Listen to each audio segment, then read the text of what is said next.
Hello guys, welcome to our channel Math Smith. हमने कल पढ़ा था फ्रैक्शंस, तो आज हम उससे कंटिन्यू करते हैं।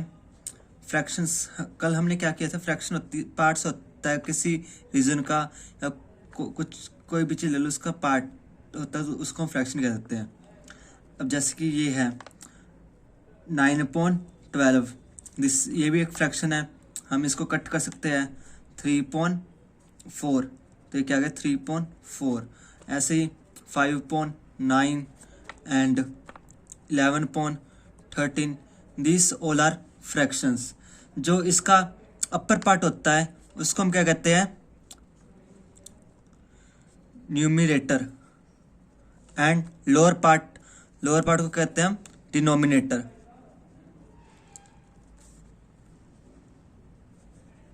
ओके, तो हम आज सीखते हैं कि फ्रैक्शन को हम नंबर लाइन पे कैसे लिख सकते हैं, मतलब कैसे हम बता सकते हैं कि वो नंबर लाइन में कौन सी फ्रैक्शन है। तो जैसे कि हम नंबर लाइन लेते हैं, आपको पता ही, हम होल नंबर सबको पता हो क्या होगा, हम 0 से 1 तक लेते हैं। जैसे ये है 3.4 को हम नंबर लाइन में 1 0 to 1, 3.4 को हम नंबर लाइन में कैसे डिस्क्राइब कर सकते हैं। जैसे कि अब 4, हम कल क्या बताया था कि जो 3 होता है वो बताता है जितने हम पार्ट लेते हैं, और 4 क्या होता है उसका टोटल पार्ट्स। तो मतलब 0 और 1 को हमने पहले टोटल कितने पार्ट्स में डिवाइड करना है, 4 पार्ट में। तो सपोज ये हमने कर दिया इसको ऐसे 4 इक्वल पार्ट्स में डिवाइड। तो उसमें से हमने कितने पार्ट्स लेने हैं, 3 पार्ट्स लेने हैं, एक 1 2 एंड 3। तो ये आ गया हमारा 3.4। ओके, हम स्टार्ट करते हैं। जैसे कि ये है हमारी नंबर लाइन है 0 to 1, तो 1.2 को हमने इससे बताना है नंबर लाइन में। तो 1.2 का क्या मतलब है कि इस लाइन के हमने कितने पार्ट्स किए, मतलब कि हमने इसके दो पार्ट्स करने हैं। जैसे कि ये एक पार्ट ये हो गया, एक पार्ट ये हो गया, और 1 उसमें से हमने 1 पार्ट लेना है, मतलब कि ये वाला पार्ट कितना हो जाएगा, ये 1/2। तो इतना पार्ट 1/2 एंड इतना पार्ट 1/2। ऐसे ही अगर हम एक और लाइन ले 0 to 1, अब अगर हम इसे करें 3.4, तो 3.4 ये जैसे कि हमने सेम इसमें किया था 3.4। हमने क्या किया था, 4 को 4 पार्ट किए थे 0 और 1 के, जैसे 1 2 3 एंड 4। तो उसमें से हमने 3 पार्ट ले, 1 2 एंड 3। और ये वाला पार्ट कौन सा बन जाएगा, 1.4। इतना कितना बन जाएगा, 2.4। हम इसको सिंप्लीफाई कर सकते हैं, 2.4 को कट कर दो तो ये कितना है, 1.2। ओके, अब जैसे कि ये नंबर लाइन है, इसको हमने सपोज 2/5, यहाँ पे क्लियर से लिख देता हूँ मैं, 2/5। तो इसका क्या मतलब है, हमने 0 1 को कितने पार्ट्स में डिवाइड करना है, 5 पार्ट्स में। जो नीचे है उसका मतलब टोटल पार्ट्स उसके, तो 5 पार्ट्स सपोज कर लो, 1 2 3 4 एंड 5।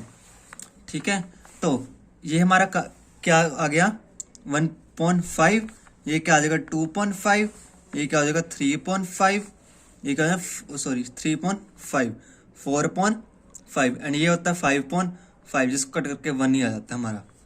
ओके, तो हमारा क्या बताना था 2.5, तो वो क्या है, ये पॉइंट आ गया। ओके, ऐसे हम फ्रैक्शन को नंबर लाइन में ड्रॉ कर सकते हैं। अब जैसे अगर हमारे पास यहाँ पे 2.5, ऐसा तो नहीं हो सकता कि हर वन न्यूमिनेटर छोटा हो, बड़ा भी हो सकता है। जैसे 3/2, तो हम इसको कैसे ड्रॉ कर सकते हैं, तो ये फ्रैक्शन ये है, तो ये भी फ्रैक्शन। तो इसको ड्रॉ करने का तरीका क्या है, सपोज ये 0 है हमारा, ये 1 है, तो हमने 0 और 1 को ही इसको पार्ट्स में डिवाइड करना है। तो जैसे कि अब टोटल पार्ट्स कितने करने, 2 करने हैं हमने, तो इसको 2 पार्ट कर दिए। तो एक पार्ट तो ये हो गया एंड एक पार्ट ये हो गया।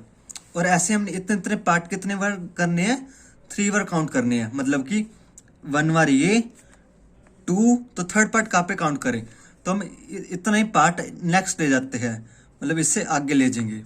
तो इतना 1 हो गया, इतना 2 हो गया एंड इतना 3 हो गया, मतलब हमारा थर्ड पार्ट यहाँ तक जाएगा। तो ये कितना आ गया हमारा 3/2, यहाँ पे कहीं आएगा। ये क्या आ गया 1/2। ओके, तो उसके बाद हमारा आता है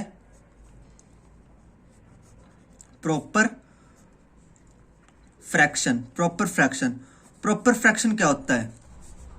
आपको मैंने बताया था, जो ऊपर वाला पार्ट होता है वो न्यूमिनेटर होता है और नीचे वाला पार्ट क्या होता है? डिनोमिनेटर। प्रॉपर फ्रैक्शन में क्या होता है? हमेशा न्यूमिनेटर डिनोमिनेटर से छोटा होगा और या इक्वल होगा। ओके, बेसिकली हम स्मॉल ही लेते हैं बट इक्वल भी रख लो। अब जैसे कि 5/9, इसमें 5 9 से छोटा है ना, मतलब न्यूमिनेटर डिनोमिनेटर छोटा है, तो ये प्रॉपर फ्रैक्शन होगी। अब जैसे 13/10, अब देखो ये 13 है और ये 10 है, मतलब 13 10 से बड़ा है, मतलब कि न्यूमिनेटर डिनोमिनेटर से बड़ा है, तो ये प्रॉपर फ्रैक्शन नहीं हुई। ओके, तो ऐसी फ्रैक्शन को हम क्या बोलेंगे? उसको क्या कहते हैं? In proper fraction. Improper fraction. Okay, improper fraction का मतलब क्या है? जहां पे डिनोमिनेटर न्यूमिनेटर से बड़ा हो, जैसे कि हमारा इस केस में आया था। ओके, तो हम कुछ प्रॉपर्टीज देखते हैं,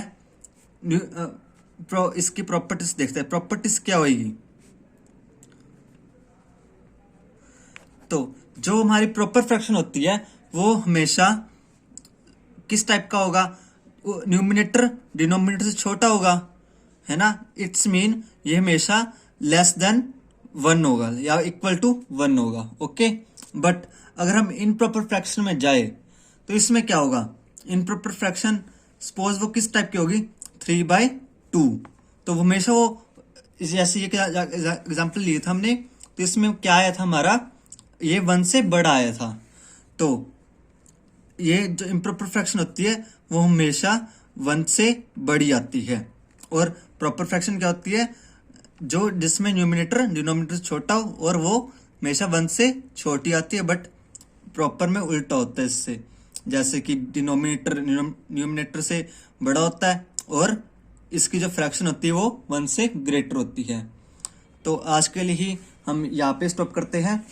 so thank you for watching and subscribe our channel. आपको अच्छा लगा तो, और कमेंट करके बताइए आपको ये वीडियो कैसी लगी, और कुछ पूछना हो तो कमेंट्स बॉक्स में आप लिख सकते हैं। Thank you, have a nice day.